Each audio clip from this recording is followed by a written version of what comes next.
उन्होंने कहा कि भ्रष्टाचारी भले ही एंटी करप्शन ब्यूरो की नज़र से बच जाए मगर भगवान की नज़र से नहीं बचेगा।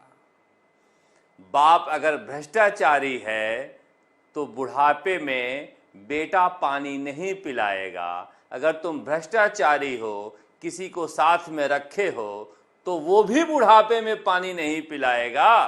भ्रष्टाचारियों की दुर्दशा हमने बुढ़ापे में देखी है, बहुत बुरी होती है। क्या इस दिव्य ज्ञान के बाद राजस्थान में भ्रष्टाचार खत्म हो जाएगा? जिसने जिसने सुना वो अब कोई भी रिश्वत नहीं लेगा। सरकारी योजनाओं का पूरा लाभ जनता को मिलता रहेगा? पता नहीं। मगर धार्मिक प्रवृत्ति के मुख्यमंत्री भजनलाल शर्मा अपने पहले दिन से ही भगवान का डर भ्रष्टाचारियों को दिखा रहे हैं, उस दौर में जहां पर भ्रष्टाचारी भगवान का पैसा भी खा जा रहे हैं। पर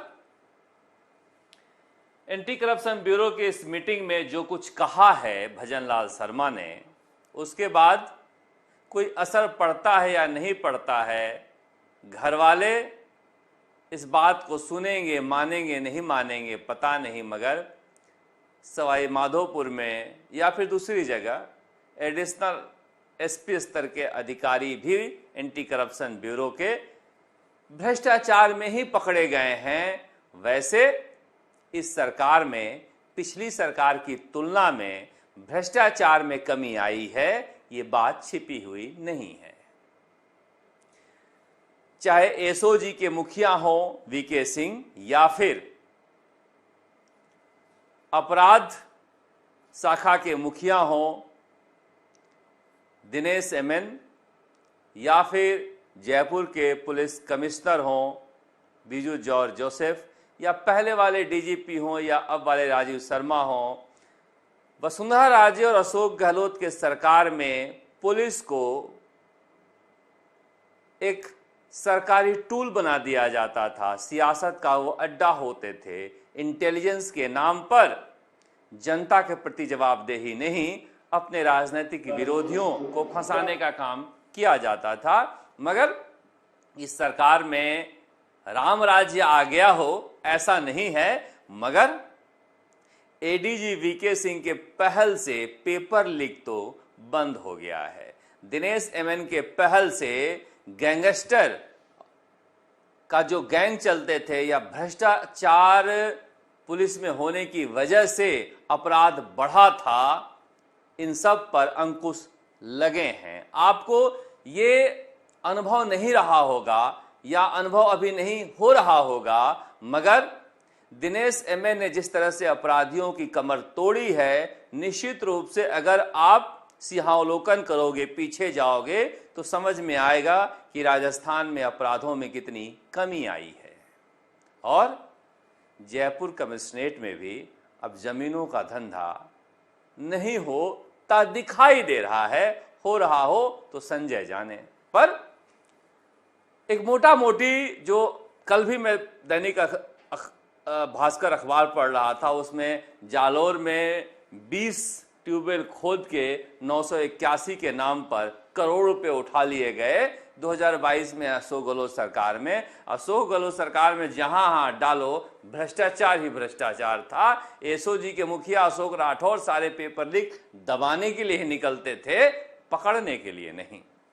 कमोबेश यही हालात सारे महकमों में था, किसके रोएं और किसको गाएं। पर पता नहीं क्या असर पड़ेगा नहीं पड़ेगा। कहा जा रहा है कि गृह मंत्री अमित शाह आ रहे हैं 17 जुलाई को, और उनके आगमन पर बीजेपी के बड़े नेताओं को या कुछ महत्वपूर्ण नेताओं को कहा गया है कि वो जयपुर में रहें। वैसे आ रहे हैं वो सहकारिता के कार्यक्रम में, मगर कहा जा रहा है कि सरकार के चाल चरित और चेहरे पर भी मंथन हो सकता है।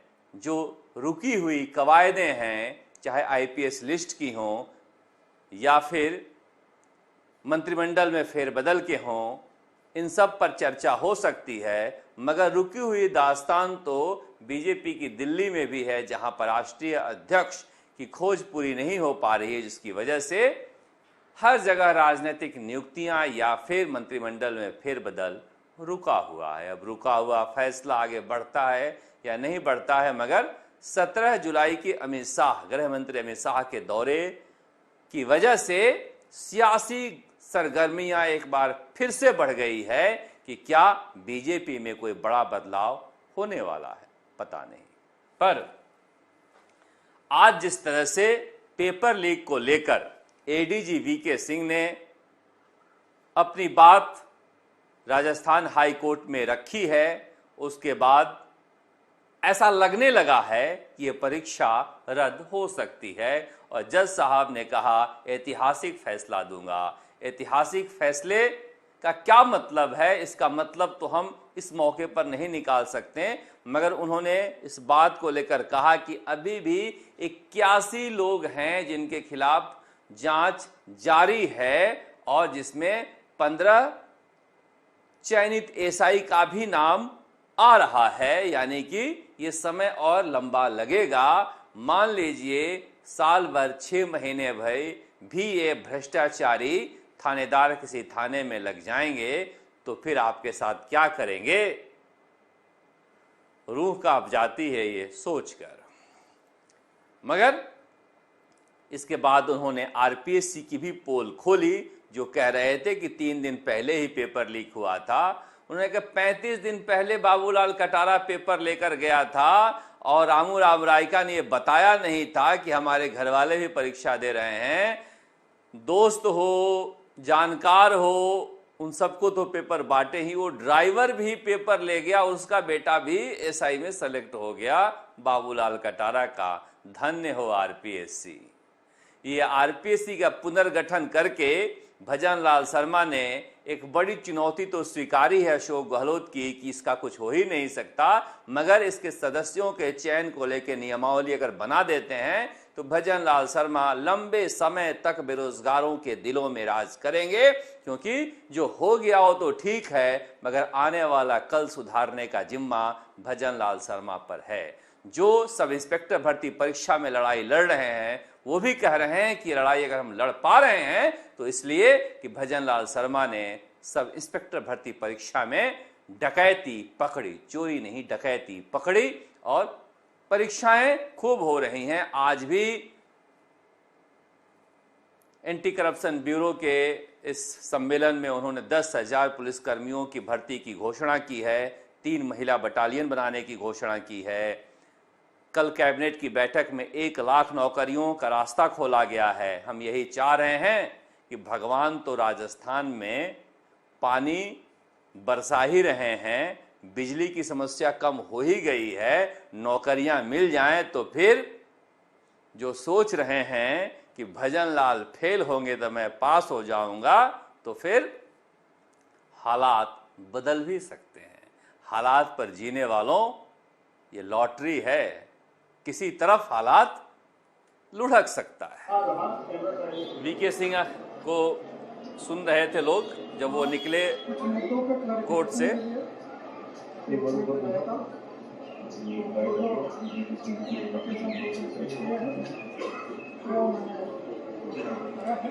एसओजी को सुनने के बाद, वीके सिंह को सुनने के बाद ऐसा लगा कि भजन लाल शर्मा की सरकार में कम से कम पुलिसकर्मी खुलकर अपनी बात कह सकता है। और उन्होंने ये कहा कि ये गलत बात है कि 50 ही जो हैं वो फेल हुए हैं। 150 तो जो थे वो 50 तो वो थे जो 150 से कम लाए हैं, 96 थे जो 100 से कम लाए हैं। यानी ऐसा नहीं कहा जा सकता कि बेवकूफ ही केवल पेपर खरीदा, टॉपरों ने भी तो पेपर खरीदा था। इसलिए इन तर्कों में दम नहीं है कि एसओजी ने जो मॉक टेस्ट लिया था उसमें इतने ही फेल हुए थे, इससे कहीं ज्यादा फेल हुए थे और उसका कोई आधार भी नहीं बनता, क्योंकि नरेश जैसे टॉपर भी तो पेपर लिए।